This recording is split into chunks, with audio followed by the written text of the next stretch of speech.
लोगन का जीता है गोड़न गिरी था, और जब जीत गया तो मुंह फेर लिया, बस होगी इधर उधर घूम रहा। कल तो वोट ले भर के आवा थे, वोट लेके यही तो कहीं के हम ही जितावा, हम यह करब हुआ करब, जब वोट पा जाते जीत जाते तो कौन नहीं आ रहा है।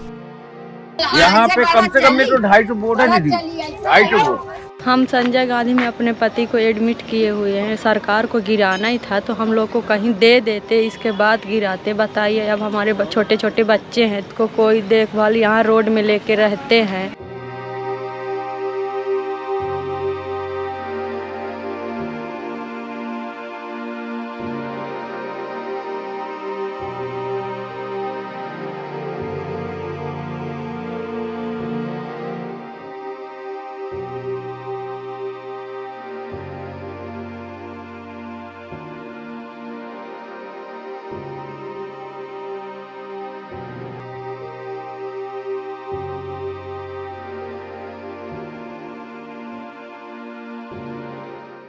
एक दिन में जब अतिक्रमण नहीं होता तो आपने बिना नोटिस के, बिना सूचना के सीधे गिरा दिया।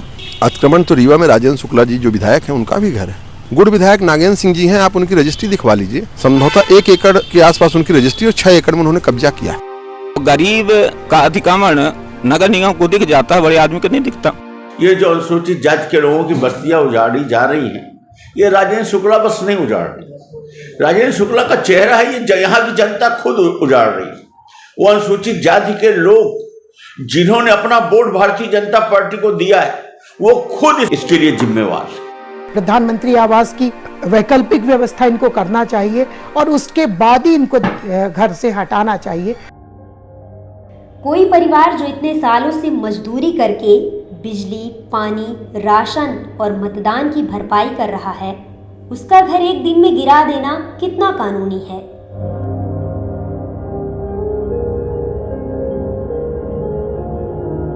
दो 248 की कार्यवाही करने से पहले नोटिस दीजिए, उसको उपस्थित करिए, उसका जवाब लीजिए, उस पर जुर्माना लगाइए, इसके बाद ये कार्यवाही हो। चावल दाल बना के खाने की कार्यवाही थोड़ी कि सीटी बजा दिया, घर गिरा दिया।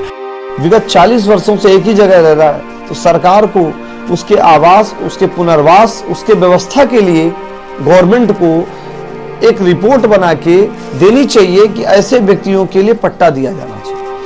उसको हटाने का प्रोसेस है कि पहले नोटिस दी जाए, नोटिस की समय सीमा पूर्ण होने के बाद ही कार्रवाई, या मुनादी ही पहले करके कम से कम ऐसा समय दिया जाना चाहिए कि एक व्यक्ति जो रह रहा है वो अपनी दूसरी वैकल्पिक व्यवस्था कर ले।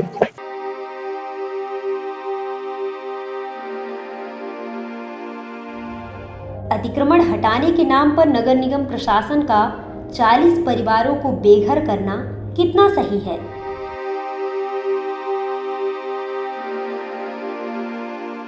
चालीस साल तक ये क्या आंख बंद करके रह रहे थे कि वो रह रहे थे, वोट डाल रहे थे, उनका राशन बना हुआ था, गल्ला पा रहे थे, और गरीब के खिलाफ है ये सरकार। ये पूंजीपति धनाढ्य लोगों की सरकार है, इसलिए जो गरीब गुरबा है उसको ये खत्म करना चाहते हैं। नगर निगम के लोग अतिक्रमण करवाते हैं और फिर इस प्रकार से उजड़वाते हैं। इस प्रकार से उजड़वाने की जो व्यवस्था है यह सही नहीं है।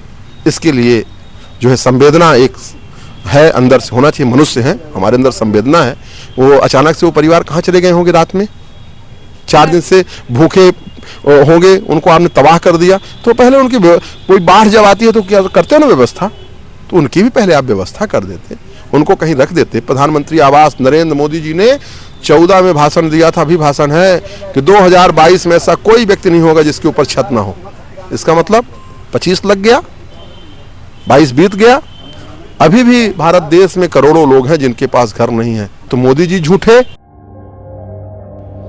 यह दास्तां है मध्य प्रदेश के रीवा जिले के वार्ड 44 चिरहुला कॉलोनी की, जहां नगर निगम प्रशासन ने करीबन 40 सालों से बने 20 घरों को जमींदोज कर दिया है। एक एक कर ये घर ध्वस्त होते गए।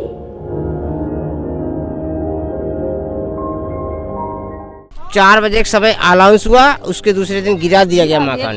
कुछ सामान नहीं मिला, हमारा आदमी को भी बैठ दिए थे अंदर, बोले हम बिल्डोजर चला देंगे। हम कहना ऐसा नहीं होगा, हम अपना सामान निकाले, आप चलाइए, मगर हमको इंसाफ चाहिए, इंसाफ। मतलब जिसकी हवेली 2 मंजिल का घर खड़ा है उसको आप नहीं गिराएंगे, मतलब केवल छानी वाले घर गिराएंगे? ये कहीं का इंसाफ नहीं है दीदी। कोई का कहा कि मान लीजिए कि अधिकारी मंत्री के भूखे मर रहे हैं कि क्या कर रहे हैं, कुछ देना चाहिए ना उनको। कुछ भी नहीं, हम लोगों को नहीं बताइए। हमारे बच्चे पढ़ते लिखते, हम उनको लेके कहाँ भटके बताइए। पेपर चालू है, कहाँ जाए बताइए। बच्चे 4th में पढ़ता है, 5वीं में पढ़ता है, 7वीं पढ़ती है लड़की। अब बताइए लड़की को लेके कहाँ घूमे बागे भटके बताइए। आप बरोबर लड़की है तो कहाँ है कि का कहावत के चाहे मारा चाहे जिया हम घर गिरा दे, नहीं तो हट जा। सामान हटावे लागन तो हमारे मुँह में चोट घला लग गए। हम लोग घर में नहीं थे, जब सूचना मिली है तब आए हैं। तो यहाँ आधा सामान हटाए, आधा दब गया है।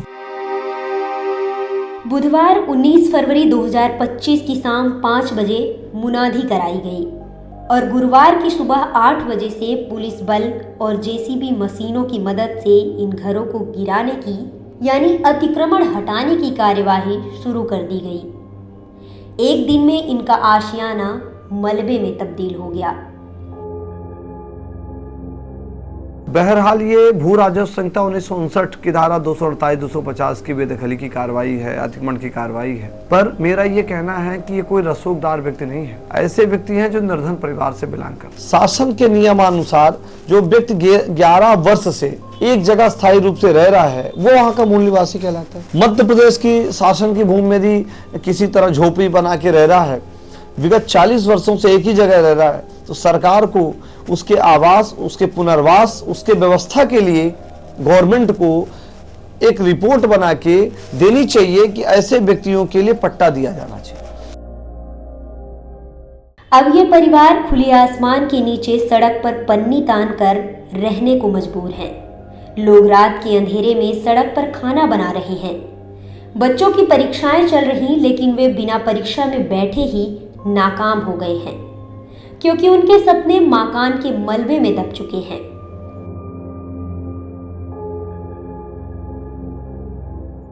हमारे लड़के बच्चे पढ़ रहे हैं नीक नागा, तो उनकर जिंदगी उनकर बेकार हो जाती। हम पंचायत पढ़े नहीं रहन, पर लड़का बच्चन का जो पढ़ाई थे उन्हों का जिंदगी बेकार ही। पेपर शुरू है, जहिया से घर गिरा है, जो अधिना से पेपर चालू है, तब कहाँ जाए पेपर देने। ड्रेस उरेस सब दब गया, जूता भी दब गया, बस्ता भी दब गया।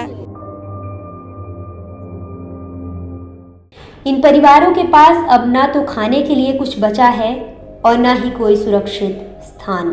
ये परिवार मजदूरी करके अपना पेट पालते थे, लेकिन अब भिखारी बन गए हैं।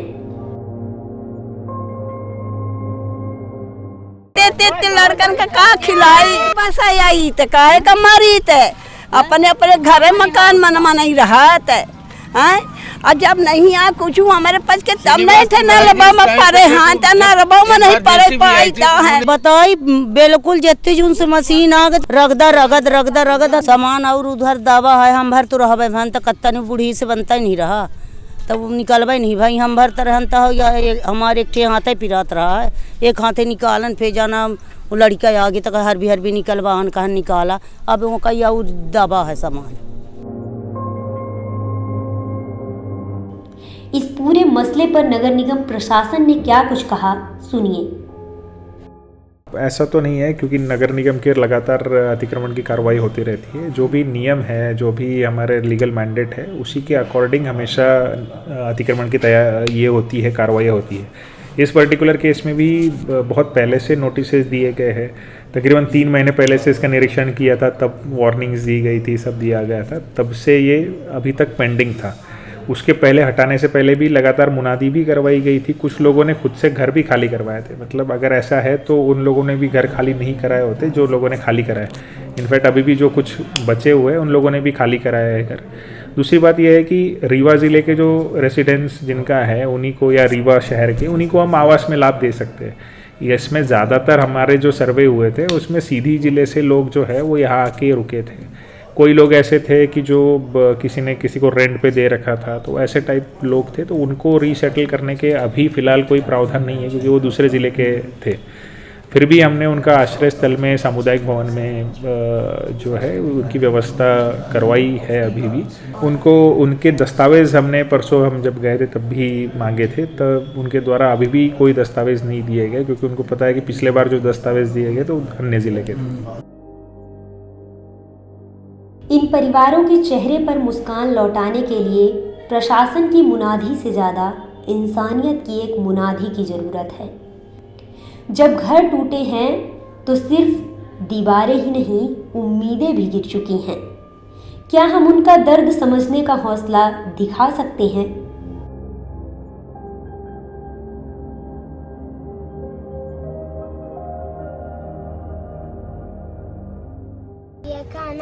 तो जब कहाँ पाए खाना, जब खाना नहीं है तो कहाँ पाए? सीधा राशन तो सब दब गया है, तो कहाँ पाए तो खिलाएं तुमको।